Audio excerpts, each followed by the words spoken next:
Now, the previous Dhamma talk was on the contemplation of dukkha, yes indeed. And the one before that was on the contemplation of anicca. And then what remains?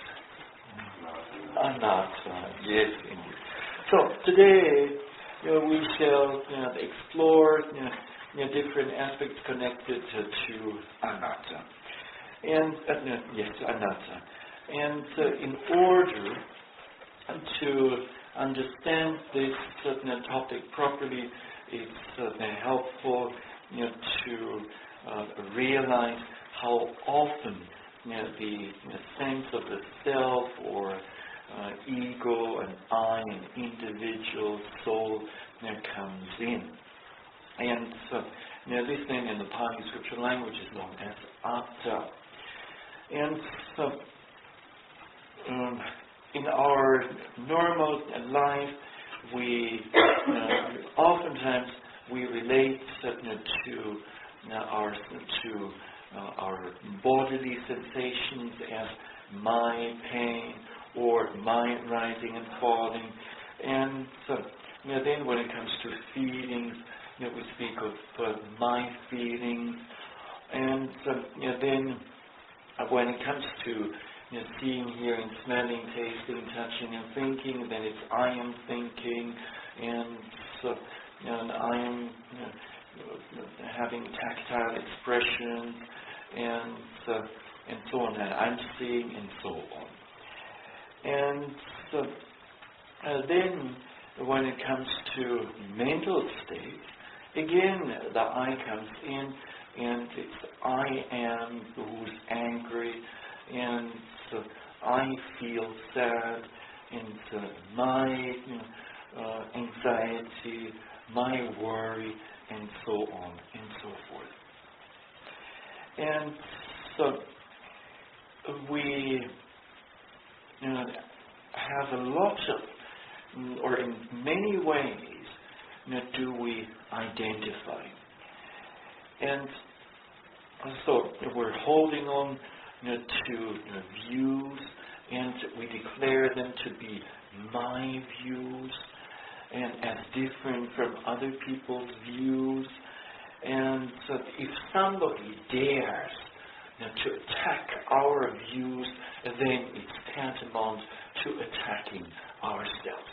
And so for some people, the response can be quite violent. And so then we tend to identify with our status in society. So if we happen to belong to some higher social strata, then we become very proud and conceited because of this. And so people identify themselves with their profession, and they try to bring this across in a conversation. Yes, I'm this big businessman, and I'm owning this much property, or I'm this famous, world-famous professor who has just come up with a new theory, and so on and so forth. And sadly enough, we also identify with our nationality, and thinking, Australians are first in the world, and everything else comes second or third. And I'm just making up this.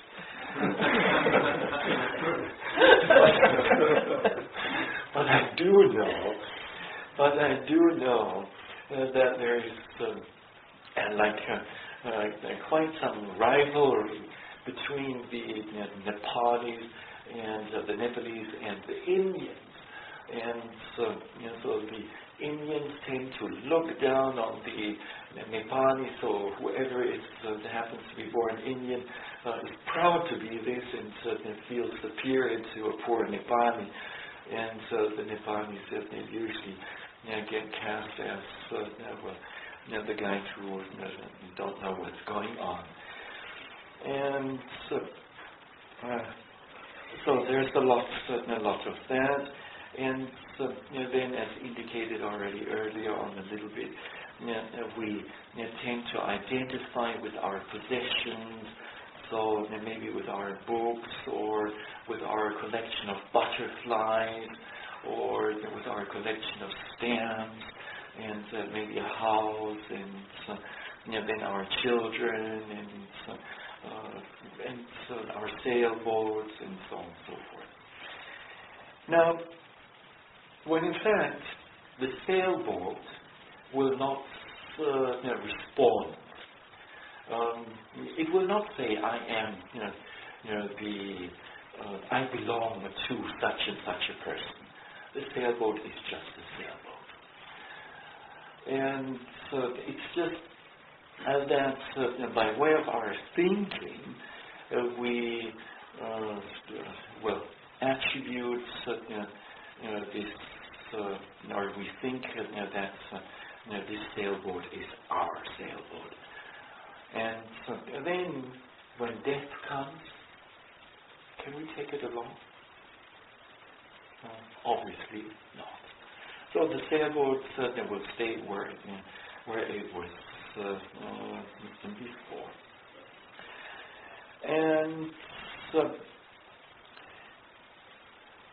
now, when we look at the history of human thought, and when we think of European history or the history of European thinking, then there's a famous French philosopher by the name of René Descartes, who postulated something very important in this connection. And so, do you know what this is? I think that's my hand. There you go. And in Latin, this is cogito ergo sum. So, because I think I am. And so then, from the Buddha's point of view, well, does this hold or not? Donald shakes his head and says no. Yes, it's correct. And so, as meditators, we come to see for ourselves sooner or later that this whole business of the self and ego, being an individual or the person, that this happens on a conceptual level. And so when we go beyond this, then we find that there's no reality to it. Ultimately speaking, it does not exist. Now, an American professor, and if I'm not mistaken, of psychology, namely Professor James, made an important statement in the context of thinking. And he said, and this is already a long time ago, maybe over 100 years ago, he said, the thought is the thinker. And this falls very much in line with the Buddha's certain teachings. And so, the Buddha has, and then along the same line, we can say feeling is, but there is no experience. Now, in the Visuddhimagga, namely its 16th chapter, we find a verse that brings all of this to a point. And I quote, "Mere suffering exists, no sufferer is found. The deeds are, but no doer of the deeds is there. Nibbana is, but not the man or the woman that enters it. The path is, but no traveler on it is see. Now, for all of our discussion, forthcoming discussion of Anatta, we have to distinguish between conventional reality and ultimate reality. And if we don't make this distinction, then easily or confusion may arise. And so on a conventional level, when we talk to each other, then it's helpful, if not necessary, to use personal pronouns like I, and certainly you, and he, and she, and we, and you, and they.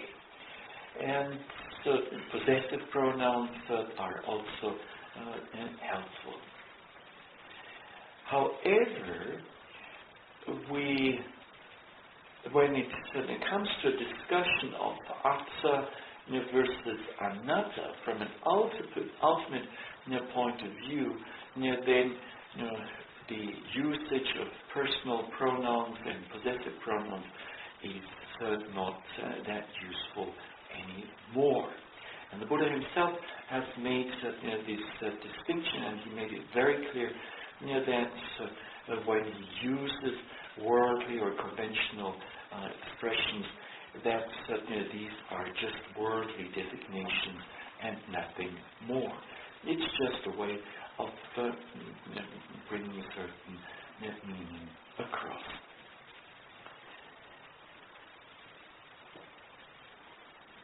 Now,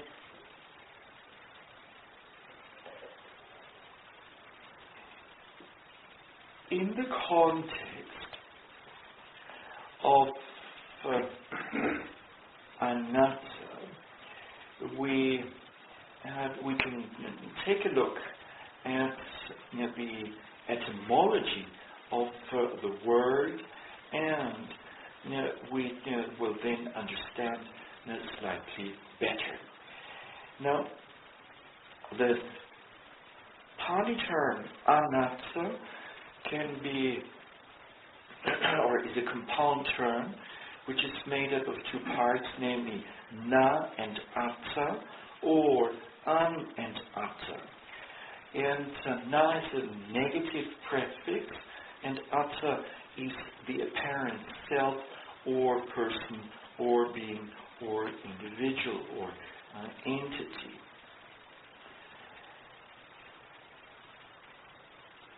And thus the compound term anatta refers to the absence of such an apparent self or person. The absence of an everlasting substance that could be identified as a self or being.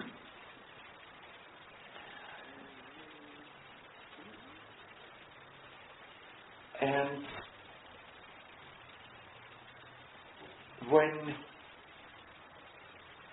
when we meditate, then we will find that there is this difference between the usual way of referring to things as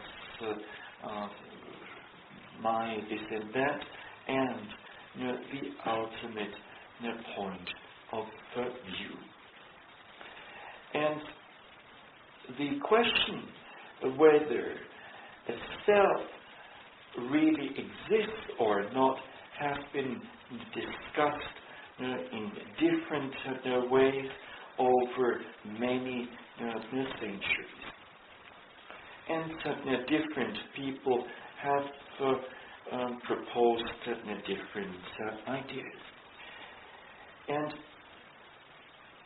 for instance, in Hinduism, in the Upanishads, there is mention of a self, of the so-called Atman. And this Atman is said to be free from death, free from sorrow, and is said to possess real thoughts. And this Atman is believed to be eternal or everlasting, permanent, unchanging, and on top of this, blissful and furthermore autonomous and unaffected by the vicissitudes of change.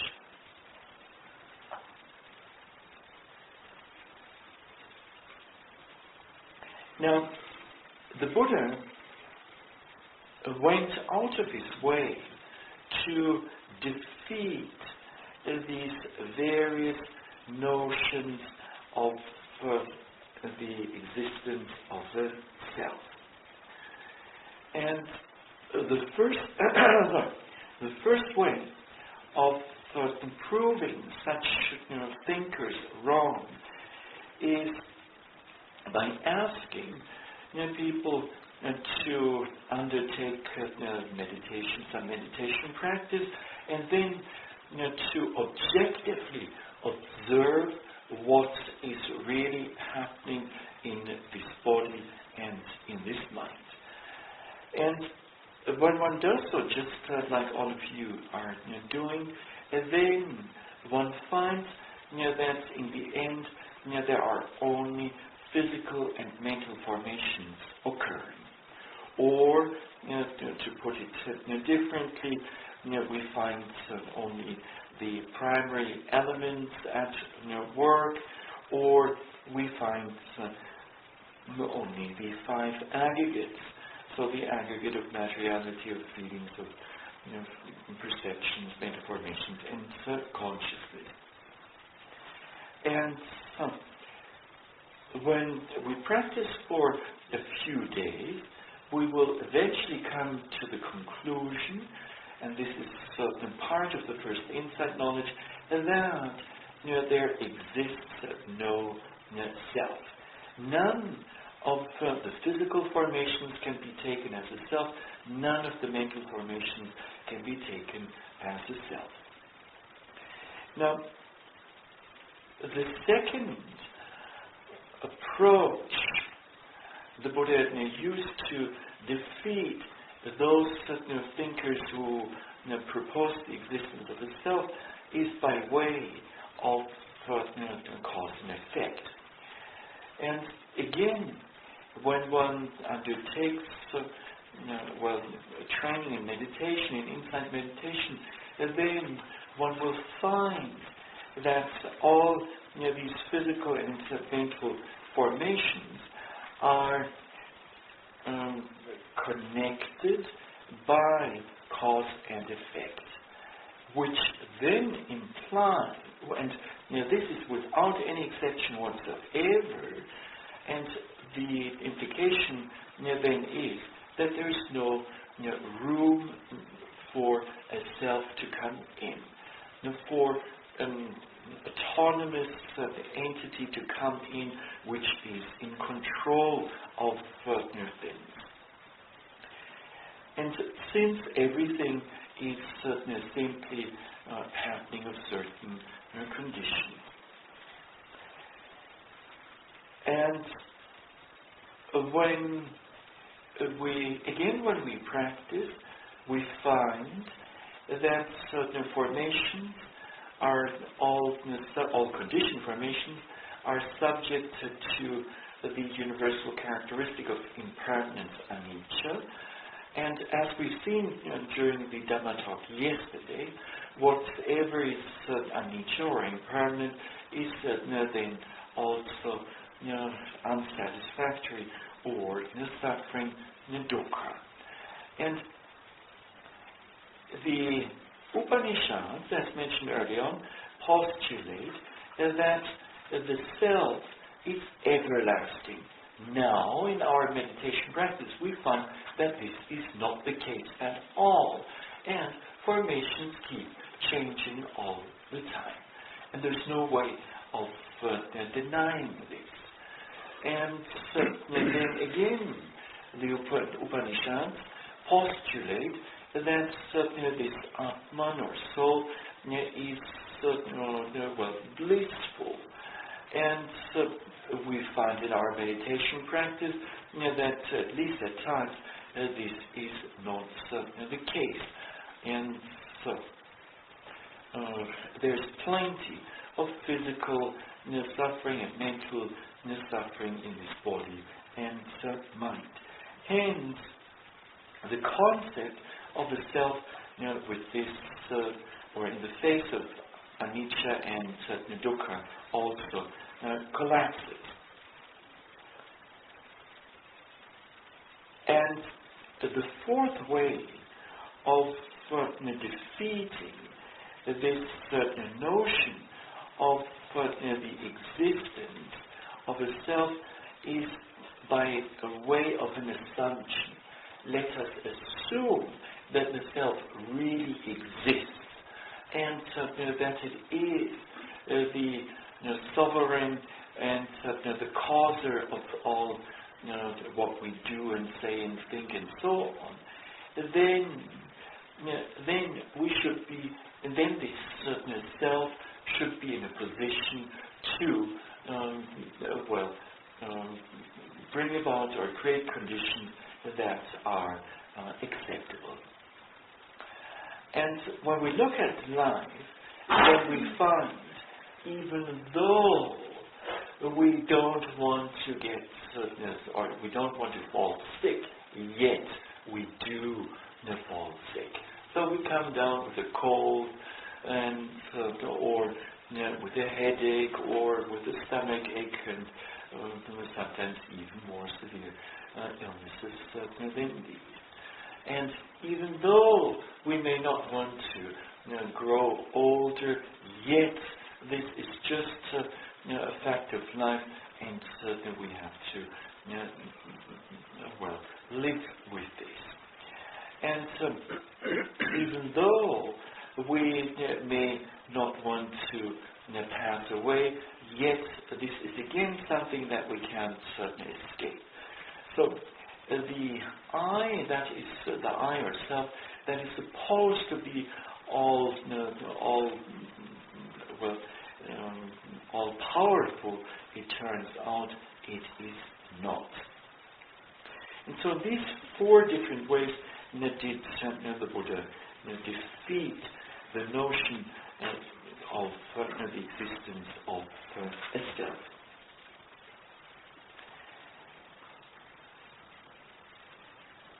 Now, the problem with the I or self is that it's just an imagination. And so this in the Pali language is known as manitta, such as the term I am, it would be such an imagination or a form of imagining. And the same thing goes for statements such as I shall be, or I was, and I shall possess such and such a form, and so on.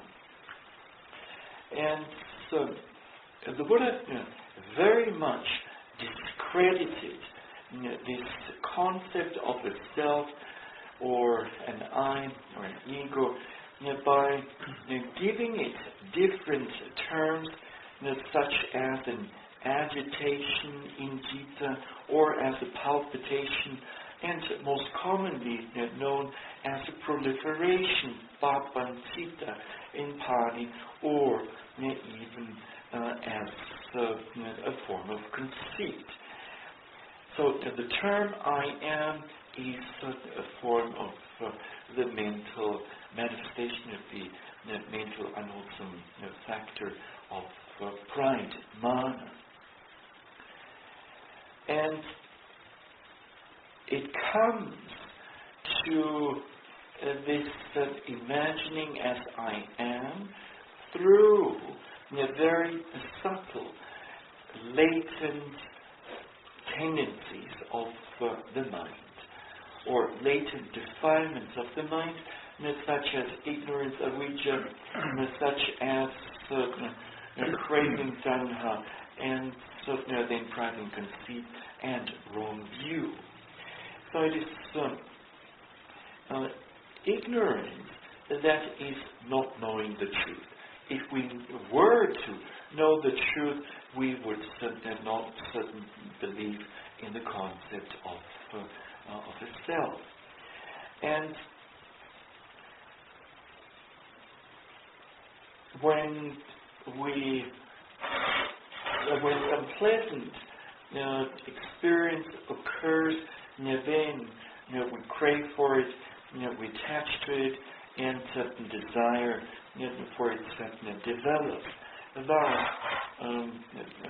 craving comes in or contributes to this making of the concept of I am. And so then pride and conceit plays a role in the sense that we take ourselves as the standard of judgment.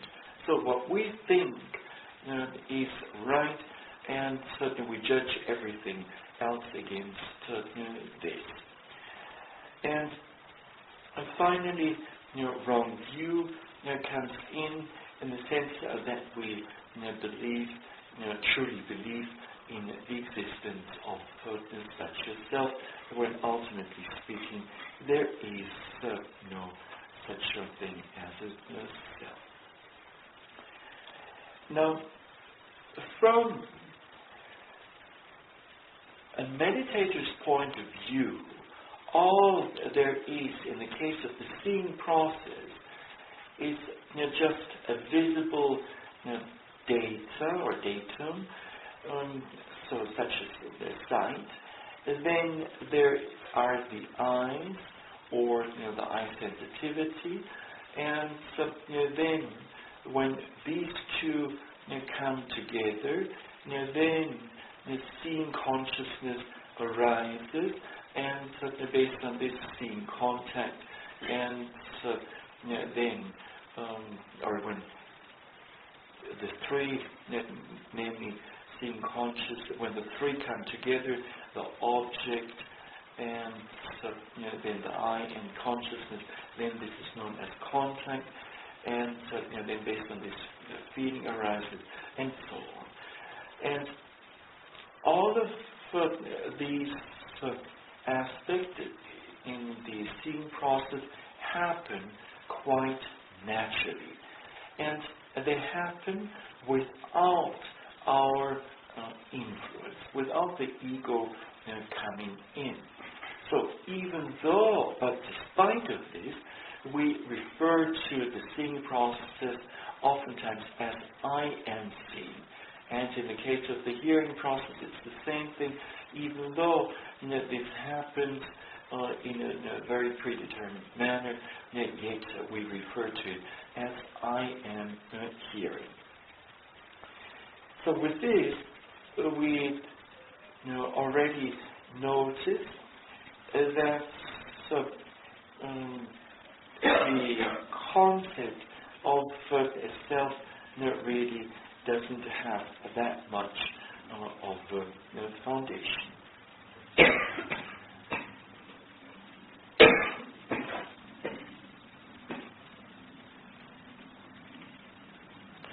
And then we tend to imagine in different ways as I am, or as I am this, or I shall be.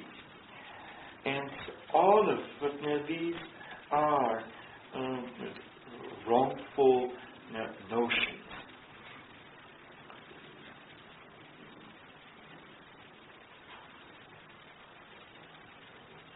And in the case of the imagining of I am, it's through the enjoyment of the feeling generated in relation to any of the six sense objects that the imaginative activity of craving comes into play, and based on some perverted perception. And then based on this, conceit comes in, and the notion of I is added, and then then it's I and seen, and this then later on leads to the arising of wrong view, namely one believes that an I exists because one takes the seeing process as something personal.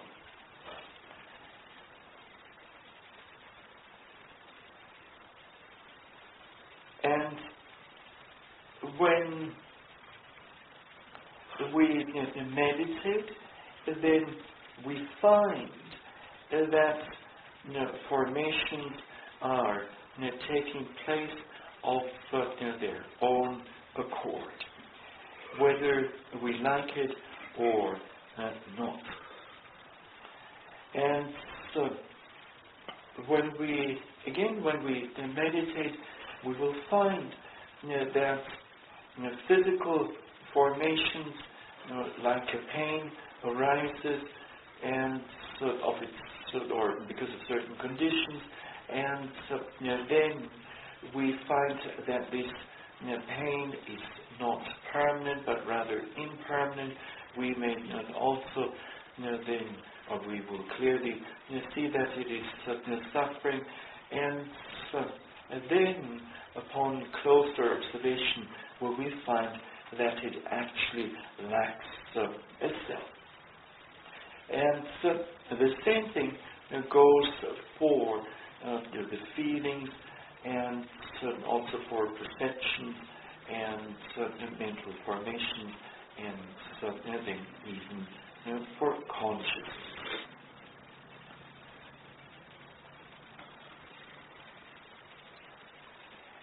Now, there are different kinds of personality beliefs, namely the belief to be identical with the with the aggregate of materiality, of feelings, and so on. So there are 5 of these. Then there's a wrongful belief of being contained, the self being contained in these 5 aggregates, and then furthermore there is a possible belief of being independent of the 5 aggregates, and lastly there are another 5 wrongful beliefs that one is the owner of these 5 aggregates, all the formations connected with them.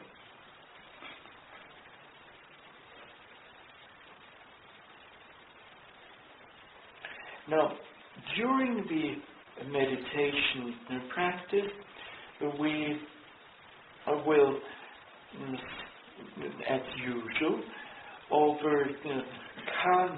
we will keep the precepts, and then overcome the 5 hindrances. With this, the mind gains some purity, and then the distinction between mind and matter becomes possible. And this is the first time when, through our insight meditation, the notion of a self gets a strong hit. And then with further practice, when a meditator realizes that formations are, physical and mental formations are related by cause and effect, then too, this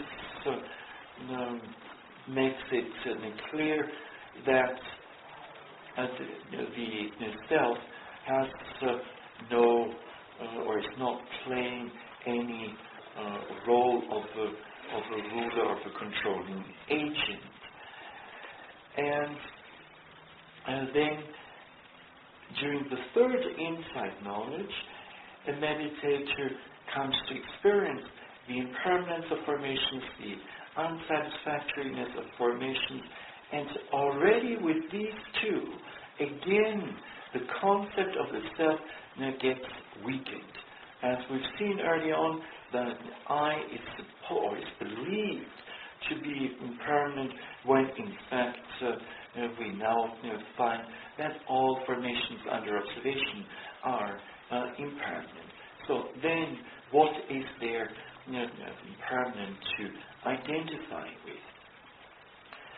And so then we tend to believe that the I is connected with pleasant experiences, and yet in the meditation practice we find that this is not the case. And finally, meditators will come to understand the deeper meaning of anatta through their own meditation practice.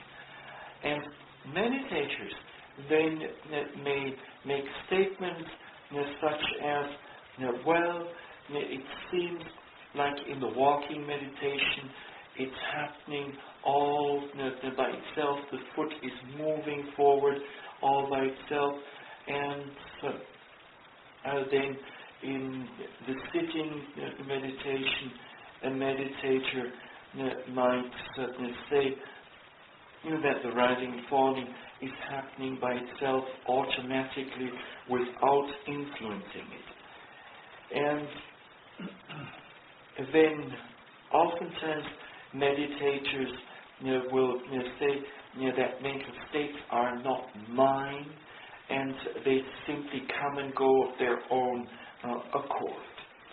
And sometimes meditators also say that objects seem somewhat hollow, so lacking a core.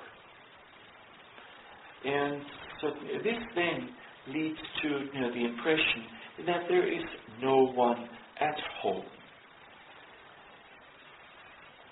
Now, with further practice, a meditator will come to a point where he or she sees, first not that clearly, but later on more so, how all formations are dissolving. And when this particular knowledge comes to maturity, and then a sense of emptiness arises. Now, emptiness, again, is one of the aspects of anatta. So, whatever the object is there, it seems empty. And then, with further practice, a meditator will keep going through the different insight knowledges, and then realize that, or will realize different aspects of anatta.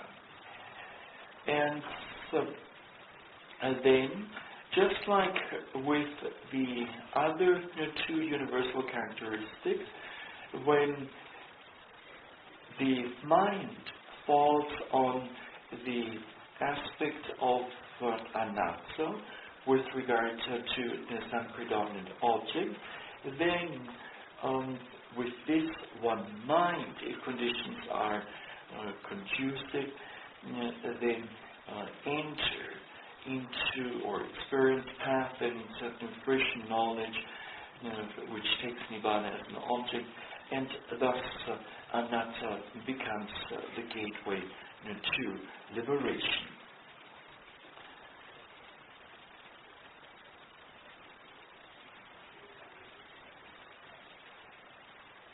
And among the three universal characteristics, it is the third one which is the most difficult to understand.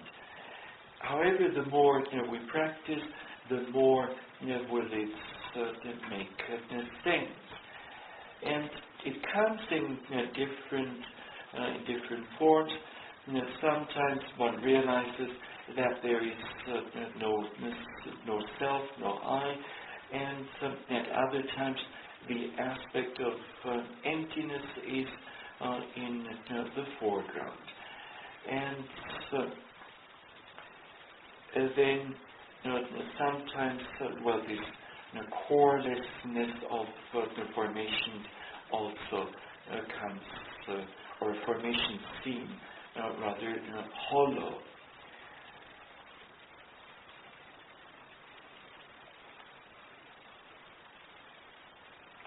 Now, just like with the other two universal characteristics, we have developed this belief in the existence of the self over many years, if not many existences.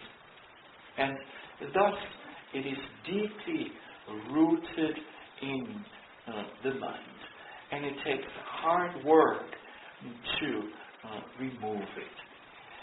And the best way is simply to keep on observing whatever predominant object arises. And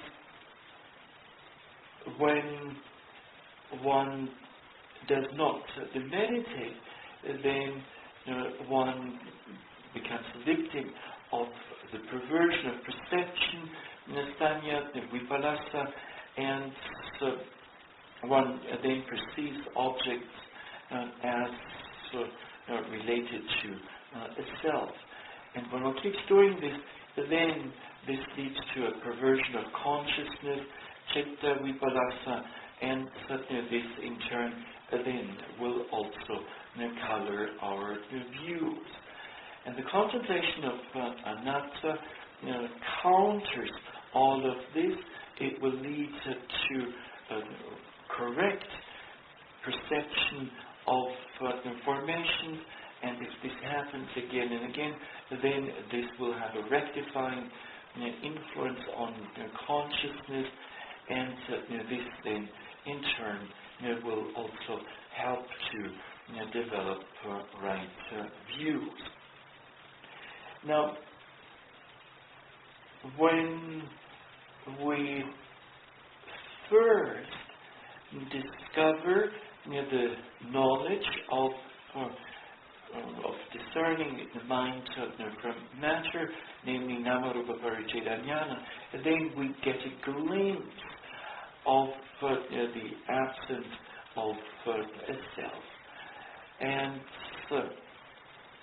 or we understand that this belief in the existence of the self is rather useless. However, this understanding is not very firmly implanted in the mind yet.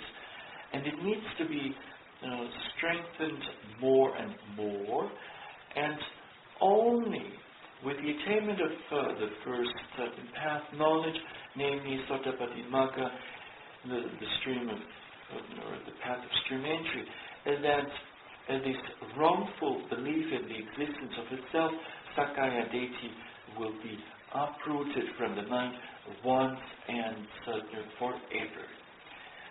Now, after this has taken place, a person, a meditator, will still make use of terms such as I and mine and you and yours.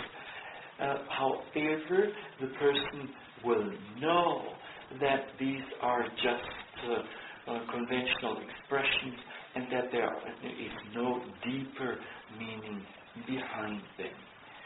Whereas the non-meditator will not be able to make this distinction.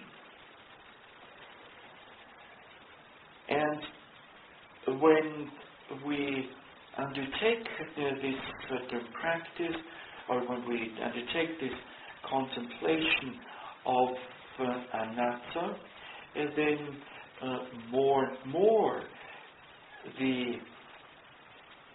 notion of the self gets replaced by the notion of anatta, or the as the universal characteristic of anatta, and this then in turn helps in the long run to disidentify from the self, and one gets less involved or less occupied with oneself, and there's simply more space also to see others and their needs and their difficulties.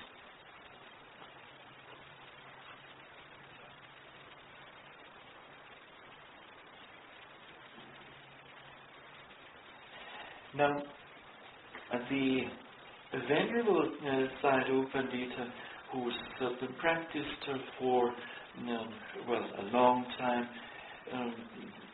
is somewhat unique in the sense that when he speaks of himself, and then he refers to himself as Dima in the Burmese language. And Dima means here. So then when translating for him, and make statements like this, then at first it can be quite confusing, because it's difficult to, or it's somewhat difficult to know about whom he's speaking. And we find that in the Tibetan language, apparently, also, just like in the Burmese language, there's relatively little usage of the personal pronoun. So things are often expressed in a way that don't require the usage of I and mine and so on. And the same thing also goes for the Spanish language, where the personal pronoun I is oftentimes omitted, and just by looking at the verb, the listener is expected to understand what is meant.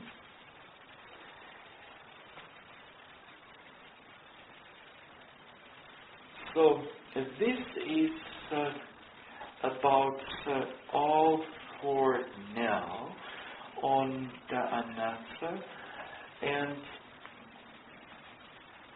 let me conclude today's Dhamma talk by wishing that may all of you gain a very direct understanding of anatta, and may this help you to progress on the path, and eventually may it lead to the attainment of path and fruition knowledge, and may you thus gain the peace of Nibbana, which in itself is said to be, or to share, the characteristic of anatta. And as such, it is included in the term Dhamma, and it's different from the sankharas, the conditions of formation, which are said to be anicca, dukkha, and anatta. So, may a deep understanding of anatta be yours. And this is it.